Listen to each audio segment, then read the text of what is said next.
Hi, good morning, good evening, depending on where you're located. On behalf of Black Mental Health Canada, I welcome you.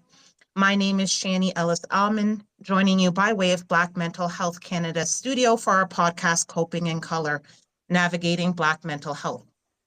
I'm your host today, Shani. I'm a trainer, a speaker, an educator, a social worker, and a counselor, and founder of Mind Strong, Live Free, Mental Health and Wellness. I'm here with one of my favorite people on the planet, my not-so-baby brother, Zachary Ellis-Hayden. I followed his career since high school, since he was playing for his school, being recognized in the local newspaper. After high school, he left Canada with a scholarship playing in the United States.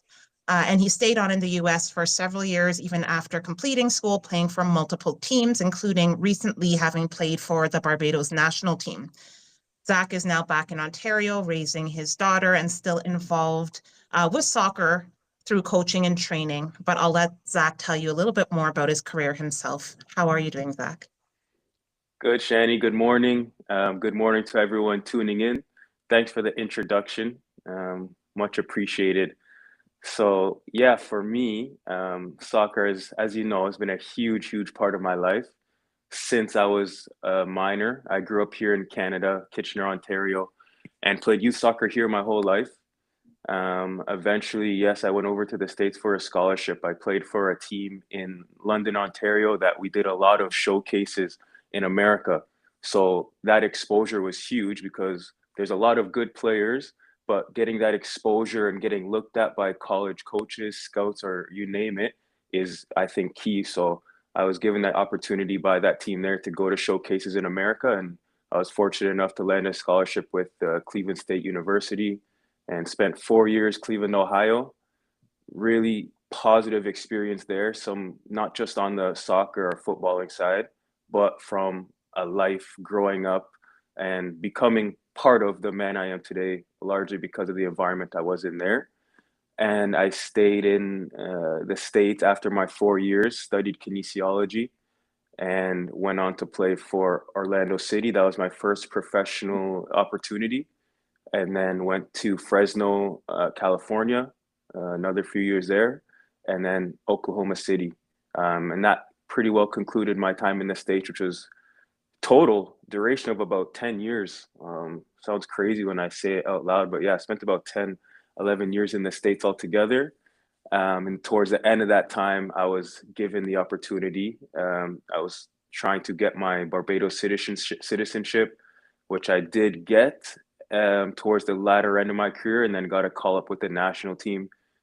8 caps there, which I'm very proud of. As you know, our dad hails from Barbados, so I felt really proud to represent the birth country of our father and play on that national level.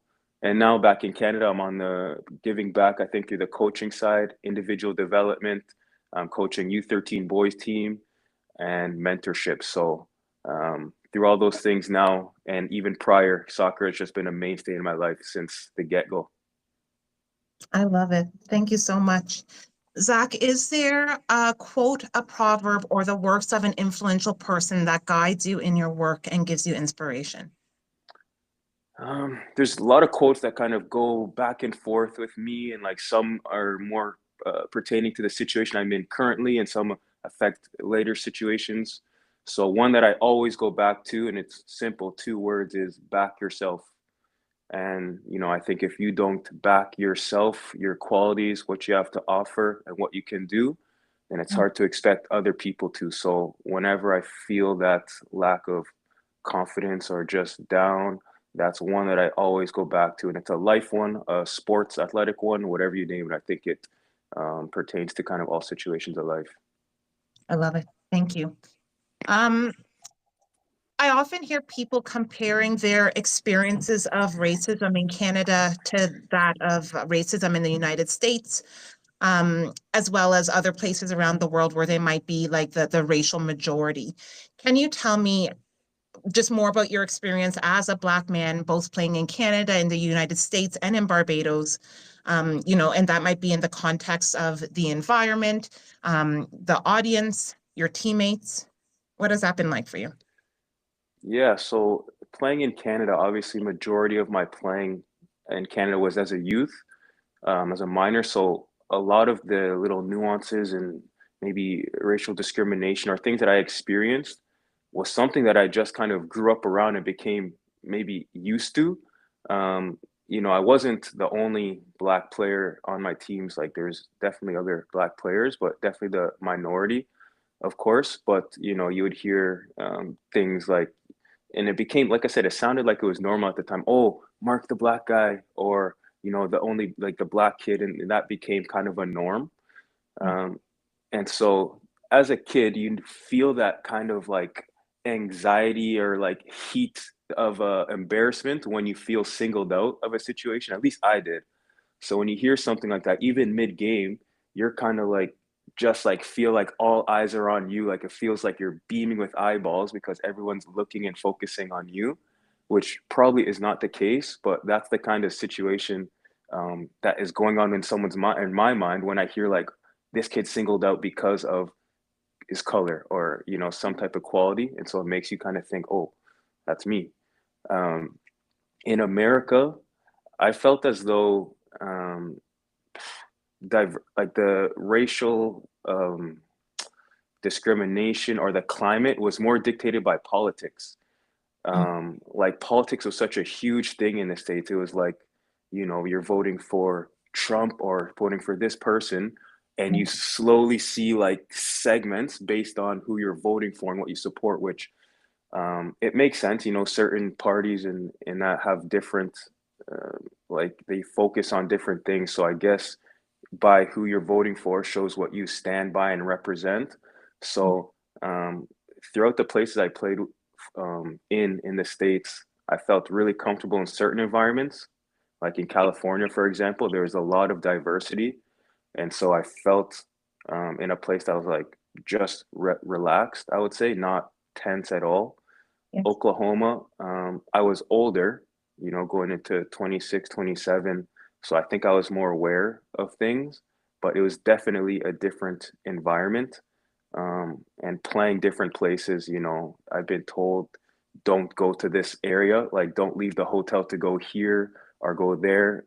I won't say specific places, but down south, like they gave us, that direction not to go certain places just Mm, for safety or whatever, who knows. Um, but in terms of the audience, I know that was a question too. I didn't really experience from fans saying this and that to players on the field. I think they protected us that way because that was a big thing in Europe where fans are yelling racial comments on the field or even through social media. And there's a lot of punishment that goes towards the whole team. Like the whole team suffers, whether they ban fans from the stadium. That's happened before. So I think it trickled here, and you didn't hear that quite as much, yes. at least from the audience. So, and then Barbados, that is a totally different environment to what I Mm, experienced here or in the States.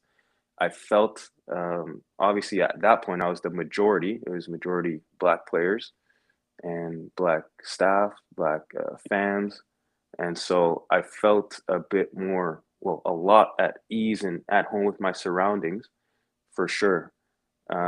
At the same time, I was a foreigner, as they say, like I was born in Canada, so I'm Barbados by descent, Barbadian by descent. So I felt at home, but at the same time, there were things that, from a cultural standpoint, I didn't understand or had Yes. to get used to. So basically, from Canada, the US to Barbados, and even some small stints where I've gone over to Europe for trials and to experience life there, I've always felt, and it could be in my own head, and it's good we're on a mental health platform. I've always felt kind of like an outcast per se, or kind of on the outside. And again, that could be something that's in my own head, but I had the feeling where I didn't quite belong in this environment or in this one or in this one.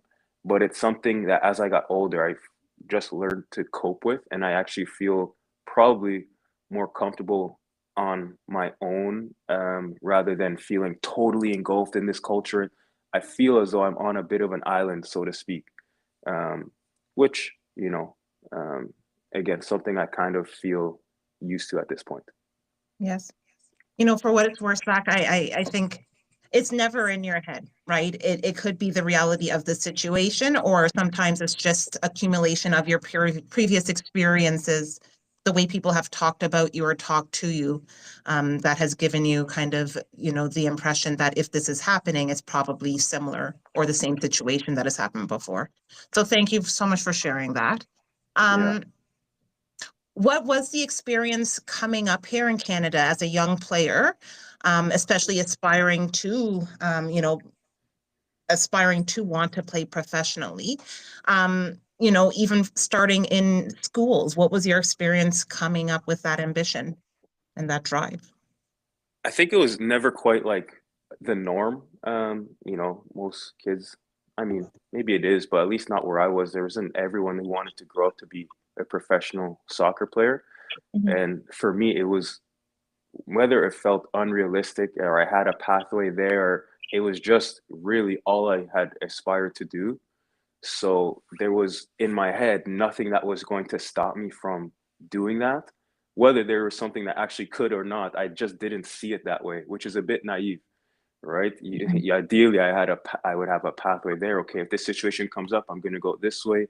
But I honestly, I didn't. I just loved the sport and I played it every chance I got. I was, and I don't recommend this to everyone else, but I was playing soccer at lunch, leaving school early to go play soccer at the YMCA, playing soccer after school. So it was just nonstop. And it paid off because, it was the environment that I just grew up in. Yeah. And, it was the best form of meditation, remedy for any problems, that, a normal kid kind of grows up with. But I would say, like I said earlier, it was largely focused around soccer, 100%. And I even remember in this was in university. I forget what the project was, but we had a conversation about what we were going to do after school, how we are going to use our degrees, and I didn't have anything mentioned about my degree. I said I'm going to play soccer professionally. And again, the bit of naivety in me was that was my focus without saying how. But again, that kind of tunnel vision again is something I think paid off. But if I were to redo it again, I would have, you know, plan B, so to speak, or at least a plan on how I'm going to navigate certain situations. Yes. You know, I recognize that this applies for everybody, regardless what race you are, but for even a Black youth, I imagine there to be a lot of external pressures, including, maybe getting into trouble, maybe pertaining to drug use or the drug scene, but things that might kind of deviate you away from, this path of athletics, or even like pose as a barrier towards you being able to pursue a professional career in athletics. Um, I guess what has that experience been like for you, and how are you able to maintain like that focus on soccer in your case, Mm. to stay away from kind of those negative influences or negative pressures that exist? Yeah, no, you're right. That stuff is definitely prominent, whether it's the drug use, the parties, stuff that I was not oblivious to. Um, so I had good people around me, obviously, my dad, mom, brother, who went off to play in England. And when I was in about probably uh, early years of high school, Mhm. was when he was off to England. And I had examples around me where I was like, oh, I would like to do that. Or, I can't be put in this situation because I'm going to get in trouble for this. So I was definitely aware of the things going on. But I think a good environment, good surrounding, good mentorship around me, I'd like to say played a big part of allowing me to stay focused. And again, maybe my focus wasn't on the things that they had wanted. School is obviously something that parents would like their kids to be really focused on, which it was very secondary to me. I'll be honest, like it wasn't a priority per se. Like I wasn't. negligent in getting stuff done, but I could have done a lot better if I had tried. But the main thing is that my parents and people around me, siblings, and then the sport itself really pushed me out of trouble where I have seen and other people go and could have been me in a different lifetime. Yes. Yeah. Do you have any mentors, or were there, other than, I know that you mentioned your brother as well as your parents, where, they helped kind of keep you focused, but were there any like either professional or like coaching mentors that also helped you to kind of stay on track and keep chasing this dream? Yeah, there was a mentor. Well, there's a few that examples of professional players that I look up to, but a Mhm. local mentor that played a part in my development from a youth and even up until the latter stages of my career. He's a coach named Mario Halliper, and what he shared that I think was what resonated so much with me was his um, just love for the game as well, and our conversations were always soccer based to start, but then it led into life and what do you want out of this? And what do you see yourself doing? And even when I was going into professional soccer and I was, contemplating contracts and things that I haven't had to do before, he was there to give advice of like, okay, well, this is good for now. What's after? And he posed questions that a young kid or young adult doesn't at least typically pose to themselves. And so you need someone to kind of ask the questions. And so that was a massive, massive influence on me. And even now, I find myself looking back on some of those conversations. And if I didn't notice the effect of them then, I can see now and think, oh, he meant this when he said this. And I didn't see it then, but I see it now. So those conversations and just mentorship in general, I think is huge. There's players that I look up to. There's a Brazilian player. He's a black player named Robinho, and I love the way he expressed himself on the field. It was just joy, flair, and you could tell his personality that he had within him, joyous, was just shared on the field and how he played.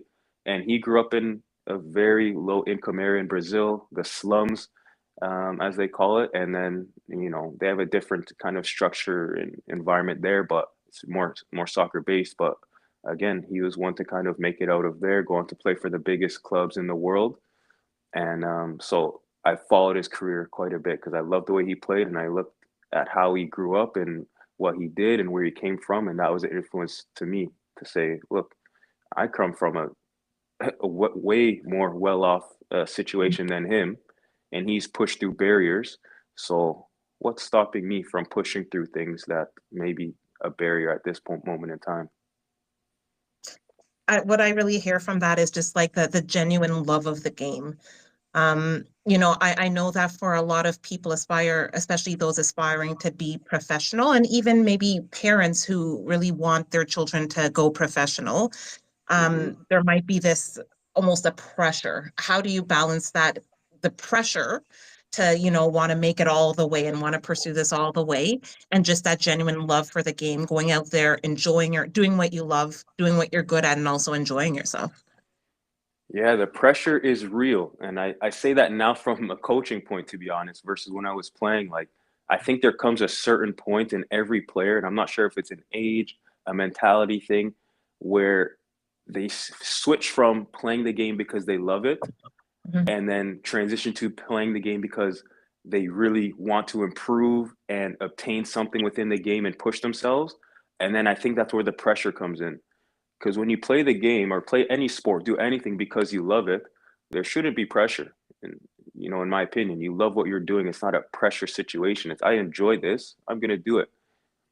When you add results, when you add peers and other things that are going to maybe challenge you or have you comparing certain situations, then I think it adds pressure, which is normal.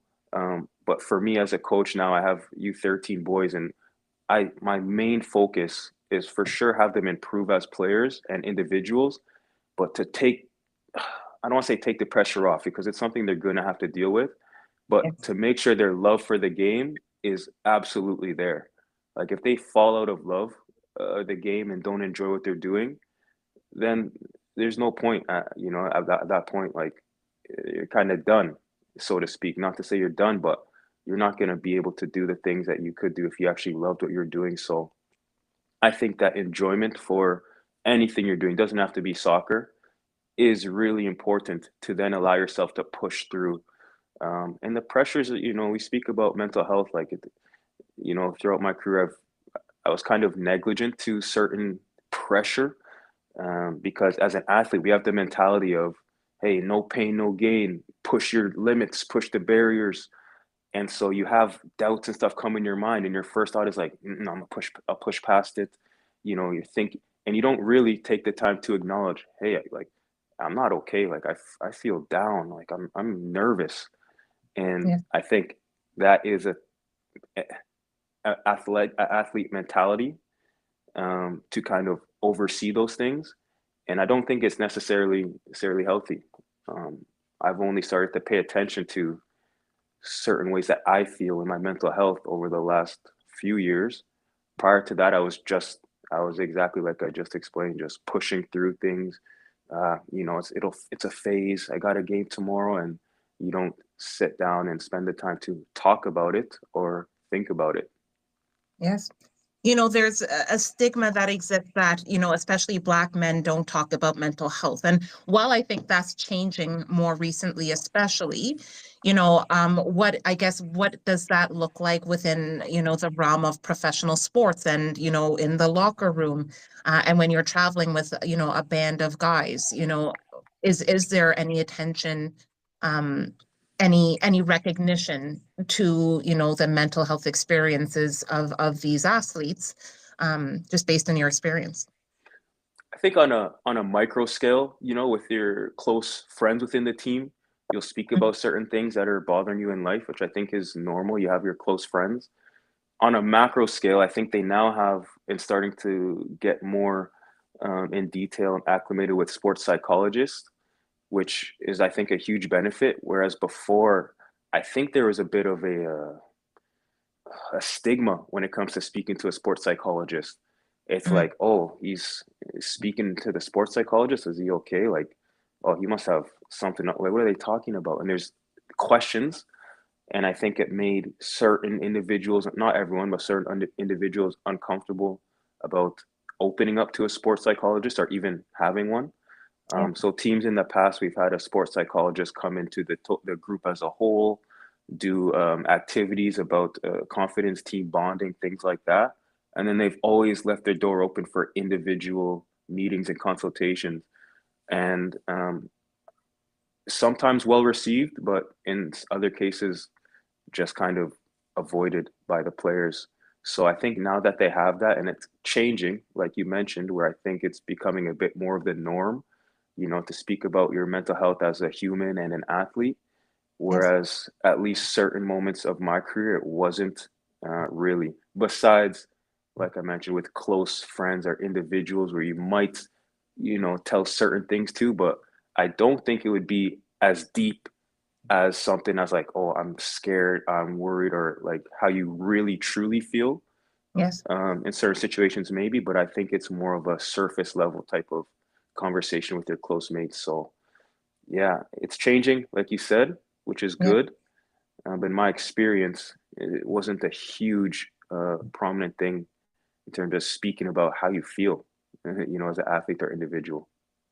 Does that make a difference, like within the team dynamic? Because, part of the sport is you guys have to work together. Yeah, I imagine that there has to take a significant amount of trust, right? When you're passing the ball to somebody, when you're doing a play, just working on a team, I guess if they feel like there's a mental health vulnerability, do you feel that poses some sort of a change to the overall dynamic between players?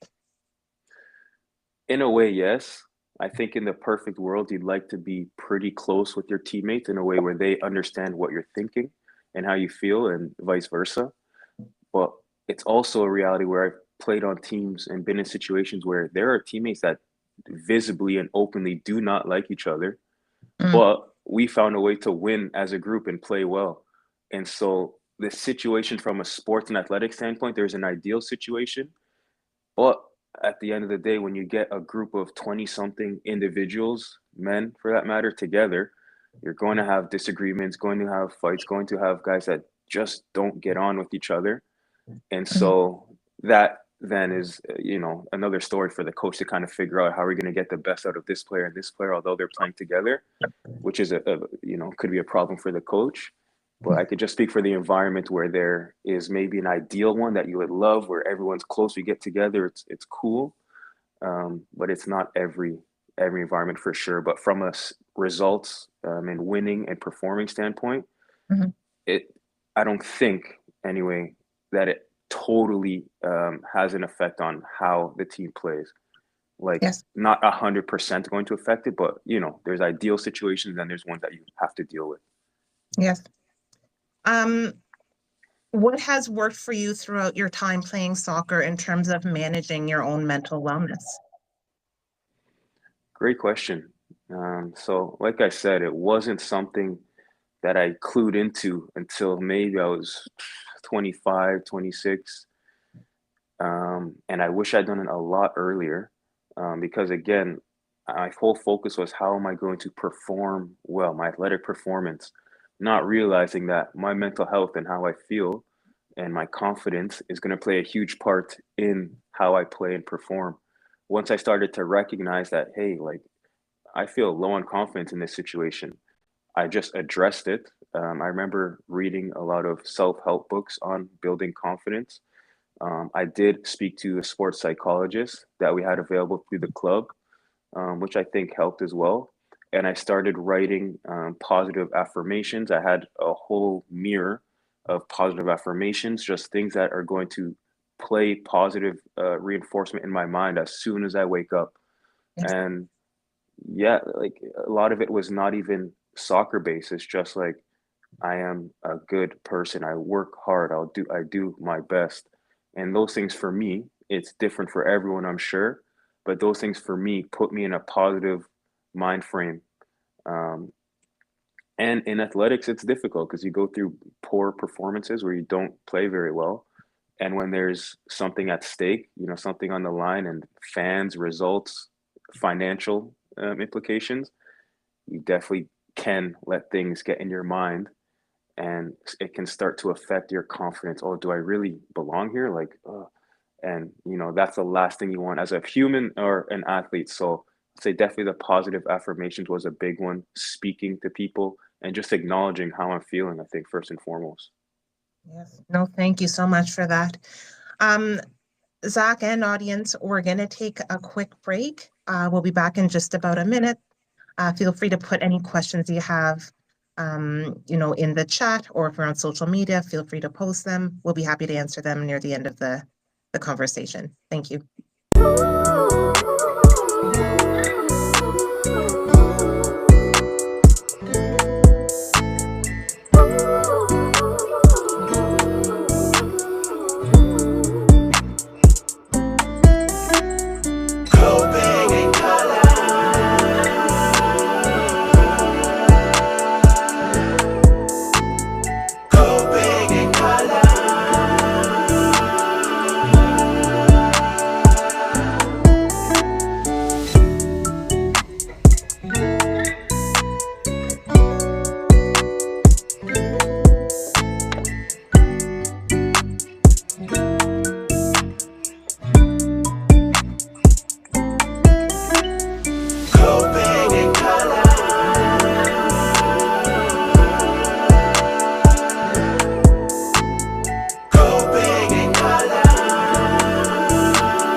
Welcome back.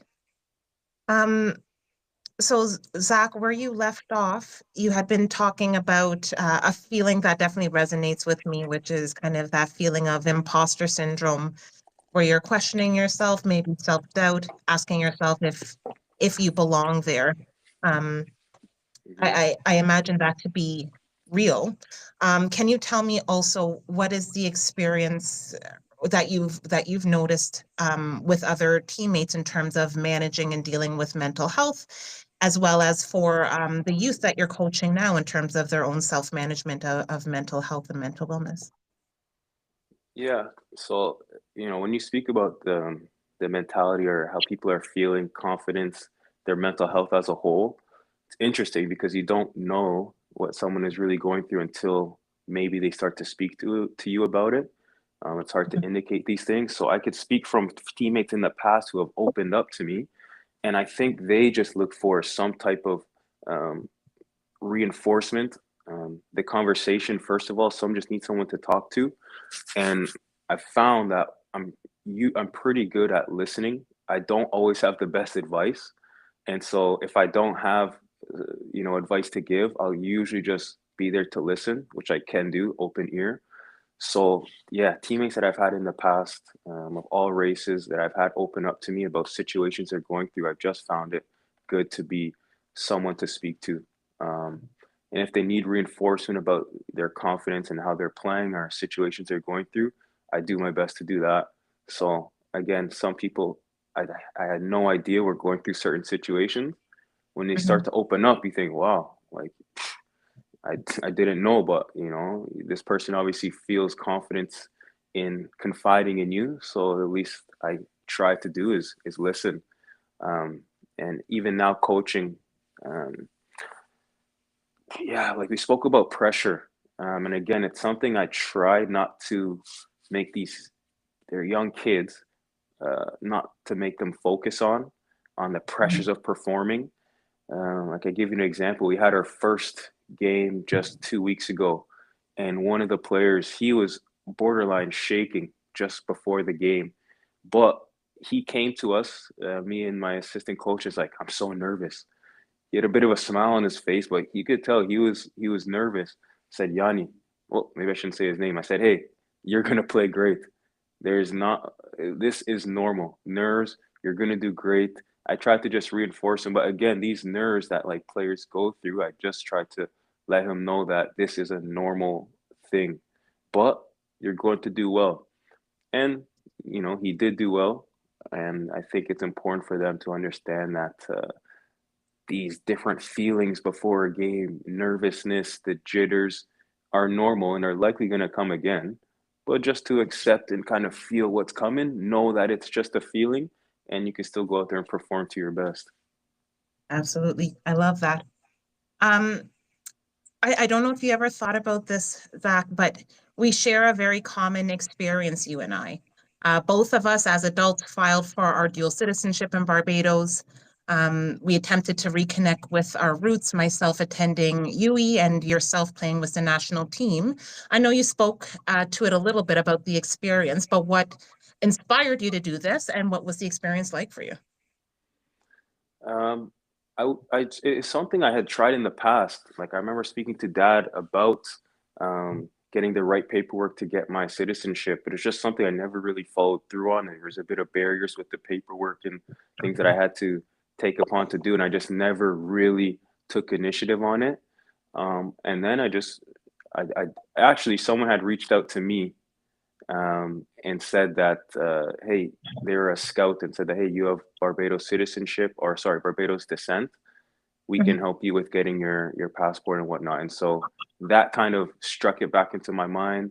Then I followed through on it. And the experience was like, I'm so glad I did. It was the best thing I think in my career, whether it was shorter than the rest of my professional career, but I think it left the most impact because I was thrown into an environment that I felt, like I said, at home in a bit of comfort, but at the same time, there was a lot of discomfort in that environment. I've been to Yeah. Barbados only a handful of times before that. So to go play at the national team, represent Barbados with players that are from there, been playing there for years, I felt a bit of pressure myself um, to perform.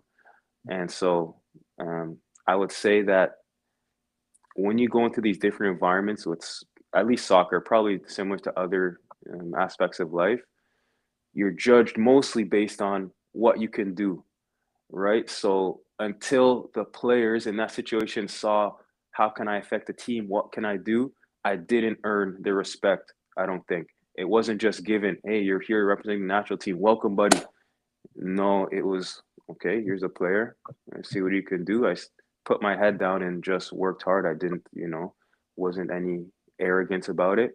And then I think slowly, little by little, and then that comfort starts to come just from a team environment and other players starting to accept based on your ability. So it's a bit cutthroat, so to speak. Because what if I was not performing?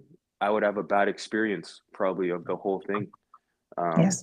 And that's athletics. You're really judged on, unfortunately, based on what you're performing, how you're performing on what you do.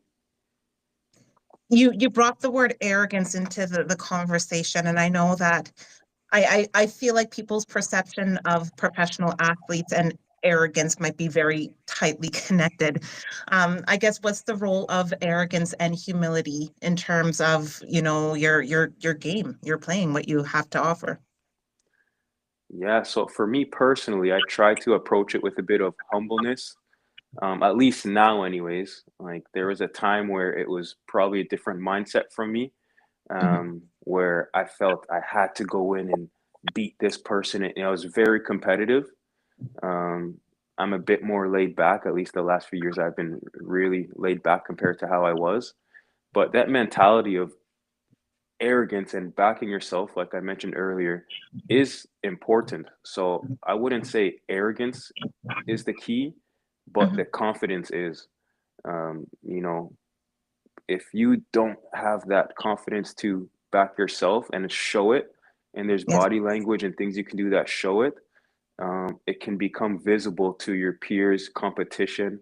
And I think then you could kind of put yourself a step behind just by not showing something that is down to a demeanor, if that makes Yes. sense.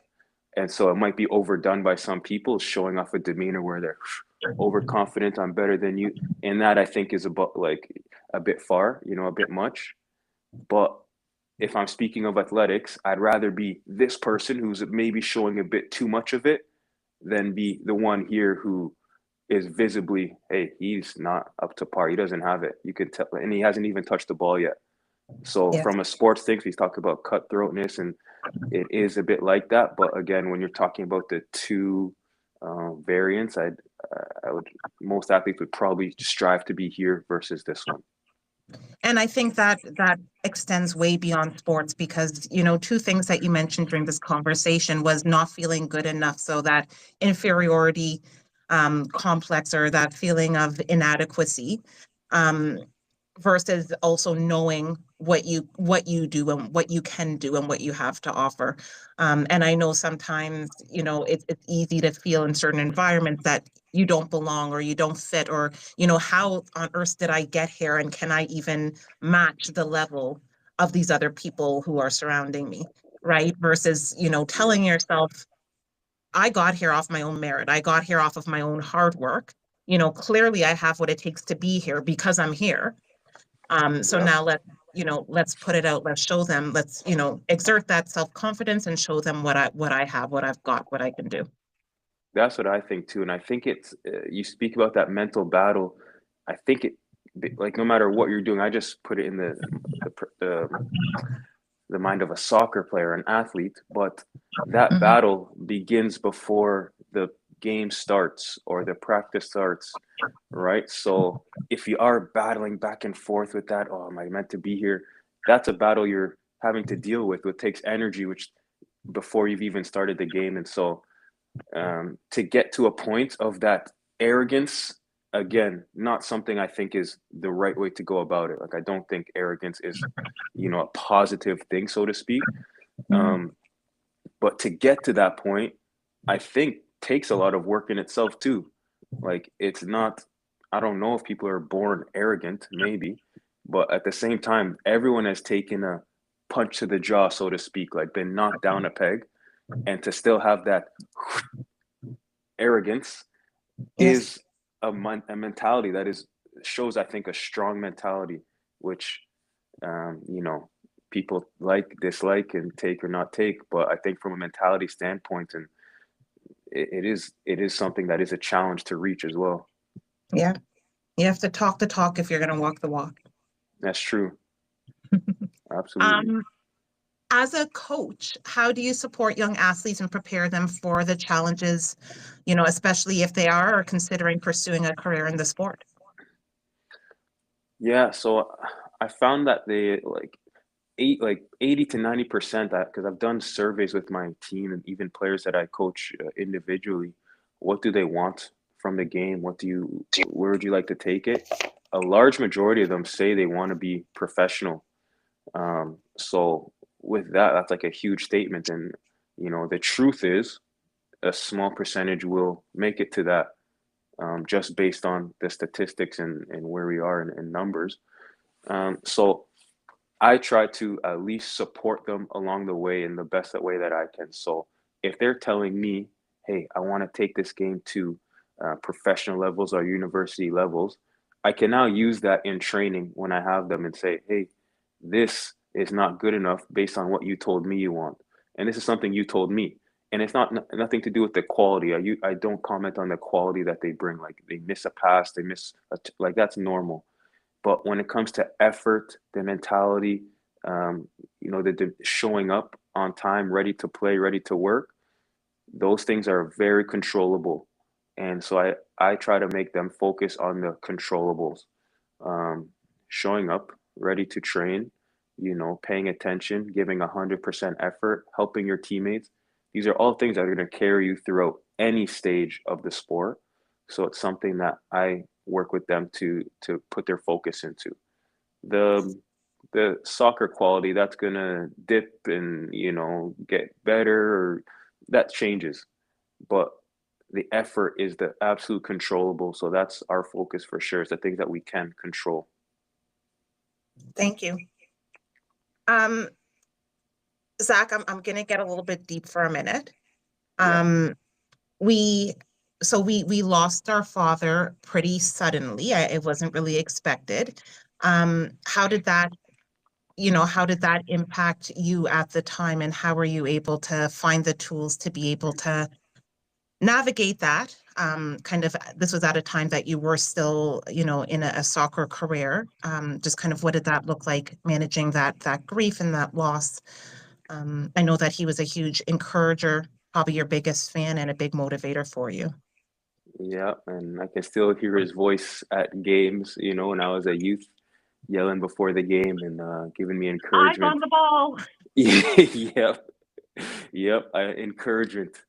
Um, so again, like soccer, I'm telling you, it was just the absolute remedy for most things, and whether I knew it at the time or it's just where I wanted to be. Our I was playing in Orlando at the time of this, and I came back a few days before his passing, and then he passed, and so I didn't go back to Orlando right away, but um, I knew of soccer going on. The next day, Shani, I was playing soccer. I was practicing with a team, a local team. It was Laurier at the time, the university. I was at their training session because the coach that I knew, Mario, coached that team. So I spoken to him. I came and he asked me, "Hey, how's it going? Like, why are you back?" And I told him, he's like, "Are you sure you want to train?" I said, "Yeah." And I, I'm not sure what was going through my mind at the time, but I can just speak from how I feel while I'm playing, and nothing else seems to come into mind when I'm playing soccer. And so Yeah. maybe it's something I needed at the time. Maybe it's something I was just accustomed to training. I'm not sure why. But the day after he passed, I had trained and played, and it felt um, normal, felt a bit of like relief for myself. And then I went back to Orlando, and the team, we had done a nice gesture. We wore black armbands for the next game in commemoration of dad, and all the teammates supported that. So that was really touching, and it felt like a good sending off. And funny, funny enough, that game I got a concussion about 14 minutes into the game or so, and didn't play the rest of the game. But it was a good, yeah, it was a good still memory that I have that all my teammates supported on, Yes, and it felt like a good sending off and a good moment. I love it. Um, Do you have any advice for parents who are supporting a child with like athletic potential? I know that there's a million clubs out there, a million teams, different routes. Parents might be literally paying out arm and a leg to trying to get their kids on these teams, trying to get them onto the next step. There might be that element of pressure. If you had a word with the parents, kind of what suggestions, what advice might you have to give them? Yeah, so it's tough. I want to be respectful because I've been in sports for my whole life, but I've only been a parent for 2 years. So I don't have the total grasp of what a parent feels watching their kid play and having that push for them. But I can Yeah. speak from the kid's standpoint and from my personal experiences that support their love for what they do. Like if they want to be pushed and do more, support that. If they're feeling like they need to take their foot off the pedal because it's a bit much, I think support that too, right? The kid is in the steering wheel. In my opinion, you're kind of guiding them in the direction they want to go. And so sometimes they may need a push, but I've seen it where it feels as though the parent is maybe pushing them a bit too much. And you see certain characteristics of a kid playing a sport and looking over to the side when they do a mistake to see if their parent is looking. And I think Mm. that becomes a negative characteristic because you want them to love what they're doing, not because you're pushing them, right? But because they genuinely love what they do. So I say it's tough to say like that's the easy answer, but I've also seen you hear situations of professional players who were pushed by their parents to the point of they didn't like what they were doing, but they speak 20 years after the fact and say, wow, I'm so glad they pushed me. I was able to achieve this, went through some tough times. And so that's why I find it so tough because you see contrasting ways to go about it. Yeah. So personally, um, I will err on the side of supporting as much as my daughter right now wants to push and do what she wants to do.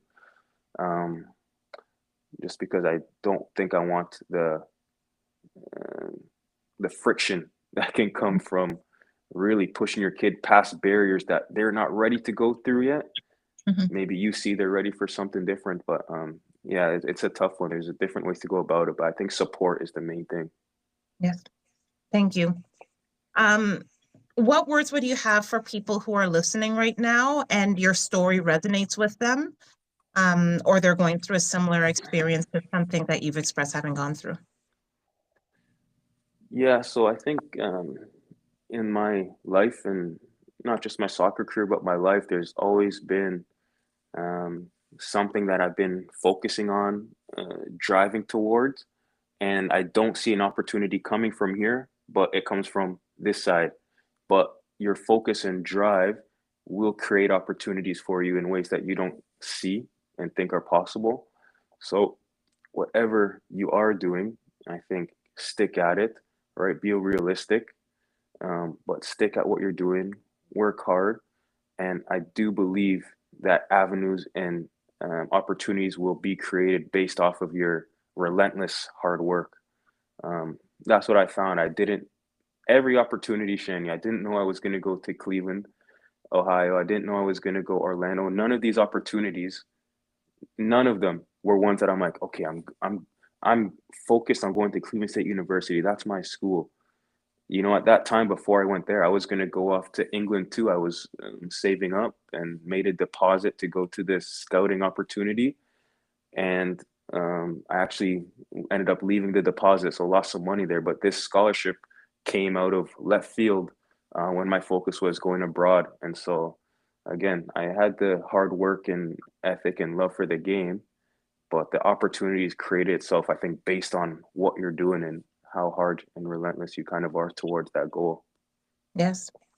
Um, I'm gonna I'm gonna ask the question, but on one hand, you have this, relentless um, desire and passion and determination towards something, and on the other hand, you said that maybe one thing you would have done differently is to go back and have a plan B. Um, you know, if you're talking to any athletes out there, what suggestions or what advice would you give around having a plan B? and just kind of how that fits with, not, you know what you want and go for it 100%, but, that just in case or that contingency plan. So I think there's nothing wrong with a plan B, if you have the opportunity. Like, we're fortunate, at least in this country and or in certain situations, to have a plan B. There are players in other parts of the world, and I say players because we're speaking about sports, that if they don't make it in the game of soccer, they are going to grow up and live in poverty. They don't have the opportunities like we do to, okay, if I don't make it in soccer, I'll go to university or I'll do a trade. There's people in much, much, much worse situations where they don't have a choice. Like you hear many soccer players say, if it wasn't for soccer saved my life, is what a lot of them say. For me, I like to say that, but let's be honest, if I didn't play soccer, I likely would have found some other opportunity in Canada or wherever I was to help support myself and grow from there. But that is not the case for in different parts of the world. So if you're fortunate enough to be able to have options, yeah, of course you drive relentlessly to your focus and goal. But I don't think I wouldn't recommend to be naive about the possibility of it not working out or, a plan B just in case. So that's my opinion on that, that I don't think it's a negative thing to have. Yeah, no, and I love that because, I think a lot of people in their situations and their own experience, within school or maybe with teachers, with coaches, I think they do tell themselves that, the only way out is through, athletics. The only way out of their situation is through athletics. But, I think what I hear is that, that determination and that passion can also be applied to somewhere else. And there are other paths to get out of, bad situations other than, this single focus on it has to be athletics or it's nothing, especially I think living here. agreed. And even for your mental health, you need a break sometimes, just a mental break from 100% focus on anything or a sport to maybe put a little bit of focus into another interest or hobby. There's nothing wrong with that, in my opinion. So, and then when you come back to what your sole focus is, you feel a bit of energy and revived because you've taken maybe just a few days, whatever hours mental break from that focus, and you come back revived, ready to go. So for me, it'd be beneficial for that. Thank you. And maybe for our listeners who are parents, coaches, or teachers, or are kind of actively involved with Black athletes, what kind of support can they offer in terms of helping these young people to pursue their goals? Yeah. So I guess to be aware of this situation, if you are in a minority, your child is a minority, that they may experience negative situations based on racism, racial inequality, and treatment. And as much as, again, my youth I don't feel as though I got certain treatment from coaches, scouts or whatever. I don't think my opportunities were limited because of my color in this game. Um, but there are little things that are going to affect, like I mentioned, a mindset, maybe something they hear being called the black kid and or whatever it is. And so this is something that could pertain to sports, school, whatever it is. So I think being aware of the situation and what the possibilities were and trying to keep that open communication with the player or your child, just so that when it does, they don't feel like they're on their own. I Yes. think that's the worst thing, to experience something and feel like no one else you can speak to about it. You're going to go through it on your own. And I think that does create mental health buildup and problems that, you don't want your kid to experience. Yeah. Yeah. We are wrapping up now. It doesn't look like we have any questions, but I Mhm. do want to ask you, is there any kind of final words that you want to share with our audience? Is there anything maybe that we missed or you want to kind of bring us back to What are some final thoughts that you have? Yeah, so a lot of my experiences, obviously, were pertaining to soccer and my career and experiences there. But I think you can take a lot from it that doesn't pertain strictly to athletics. I think whatever you're doing, there's going to be mental barriers, dips in confidence, feeling a bit alone at times. But it doesn't matter the situation. I think to keep that open communication and be aware of it. I think that's a main thing. Be aware of it.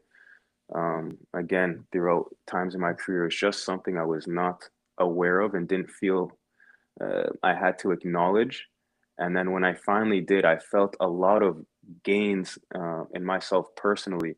I think I grew a lot as an individual once I started to acknowledge that I was low in confidence on certain areas or just being honest about not playing well. And people call it, hey, how was the game? You're usually, yeah, I played well. It was good.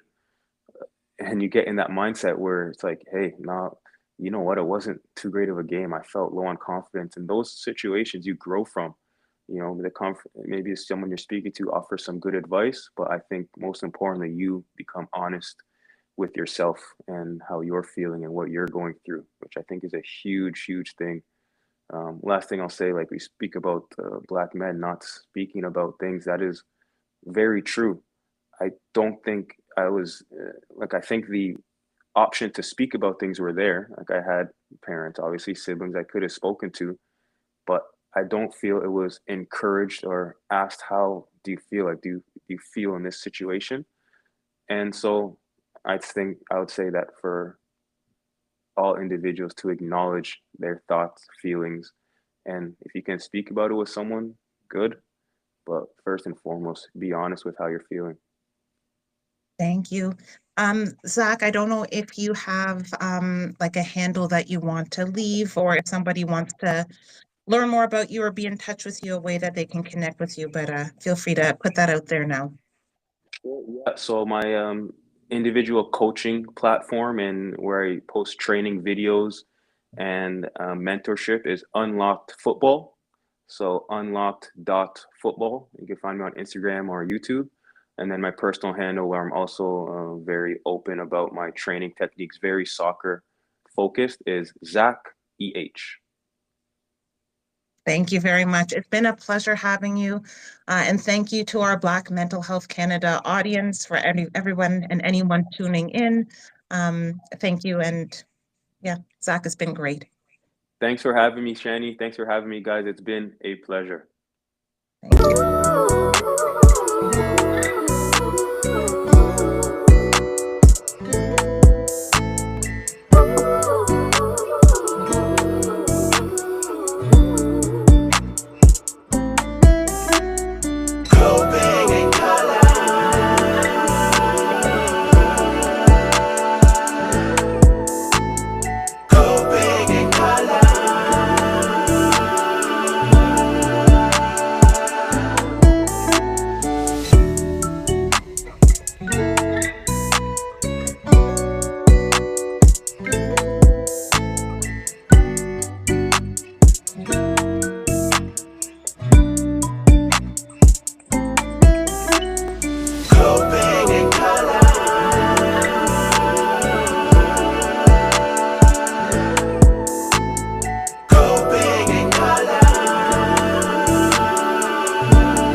Okay, we're no longer live. That was amazing.